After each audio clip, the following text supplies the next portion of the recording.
As we move through the book of Romans, Paul has been building a case like a courtroom prosecution. The Gentile cannot claim ignorance because creation itself bears witness to God. The Jew cannot claim superiority because having the law is not the same as keeping it. Now, in Romans chapter 3, verse 1 to 20, Paul brings the first part of his argument to its climax. Every human being, Jew and Gentile alike, there's no distinction with God, stands guilty before a holy God. But before he unveils the gospel, Paul wants the weight of that reality to settle in. Because until we understand the depth of our condition, we will never grasp the glory of God's salvation. Our sin has separated us from God. Paul begins with a question his readers are already thinking. If the Jews are in the same position as the Gentiles, then what advantage was there in being part of God's covenant people? His answer is simple, much in every way. They were entrusted with the words of God, the oracles of God. To them were given the law, the prophets, the covenants, and the promises. Through them, God revealed His will and prepared the way for the Messiah. These were very real privileges, not because Israel was morally superior, but because God chose to reveal Himself through them in history. But then from that, another objection follows. If some Israelites were unfaithful, as God's covenant failed, Paul answers firmly, by no means. Let God be true, though every man be found a liar. Human unfaithfulness cannot cancel divine faithfulness. God remains true because truth belongs to His very nature. His promises rest not on human consistency, but on His own unchanging character. Then another objection arises. If our sin highlights God's righteousness, is God unjust to judge us? Paul responds, certainly not. If that were true, God could not judge the world at all. God's righteousness is not compromised by judgment, it is revealed through it. Having cleared these objections, Paul returns to his conclusion. Are Jews any better off? No, not at all. Not because they lacked blessing, not because God was unfaithful, but because privilege does not remove guilt before God. Both Jew and Gentile stand under the power of sin. To prove this, Paul gathers the testimony of Scripture itself, like witnesses in a courtroom. The Psalms and prophets speak with one voice. There's none righteous, no, not one.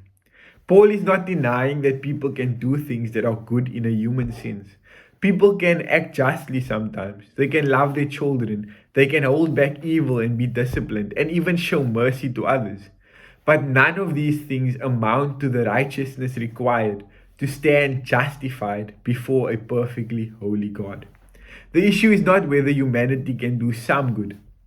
The issue is whether humanity can produce the righteousness that restores our communion with God. And Paul's answer is flatly no. No one understands. No one seeks God. All have turned aside. Together they have become corrupt. No one does good, not in the sense of a life rightly oriented toward God. Then Paul moves through the whole person in this passage. Our minds are darkened. We can't understand. Our hearts are disordered. We don't follow the correct way. Our words reveal deceit and bitterness. Out of the abundance of the heart, the mouth speaks. Our actions bring destruction and disorder into the world. And beneath it all lies the root. There's no fear of God before their eyes. This is not mere terror. It is the loss of reverent awe, of worship of the true and living God. The deep awareness of God's holiness that should shape a life of worship and obedience. It is the posture that once marked the faithful and still marks those who turn to God in humility and trust. But Paul says that, apart from God's grace, humanity does not even possess this. Sin has not erased the image of God in us, but it has fractured our communion with Him. It has bent our desires, darkened our understanding, and redirected our lives away from the one who gives life.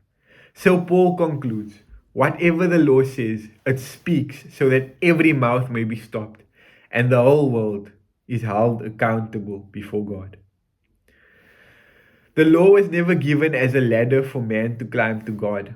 It was given to reveal God's holiness and expose our need for mercy. It strips away every excuse and leaves all humanity silent before God. The verdict is clear. Every mouth is stopped. Every life stands accountable. Every person, whether under the law or outside it, stands guilty before God. This is already a sobering reality. Yet Paul has already hinted elsewhere that God's judgment is not arbitrary or cruel. It is his holy opposition to evil, a judgment that is already seen in the way humanity is handed over to the consequences of its rebellion, and ultimately will be fully revealed on the final day. And yet, even here, judgment is not the end of the story.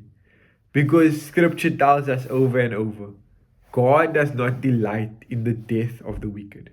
He calls people to repentance and life. So he himself provides what no human being can produce. Many people think of salvation only in legal terms, a courtroom where the guilty are declared righteous. This is true, but scripture gives us another, more fuller picture. A son leaves his father's house. He rejects his father's authority. He dishonors the family name, and by his own actions, he becomes estranged from home. Justice would leave him outside.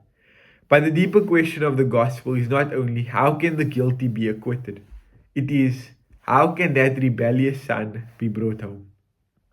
How can someone who has turned away from the Father be restored to fellowship with him? How can the broken relationship between God and man be healed? That is the question Paul is about to answer.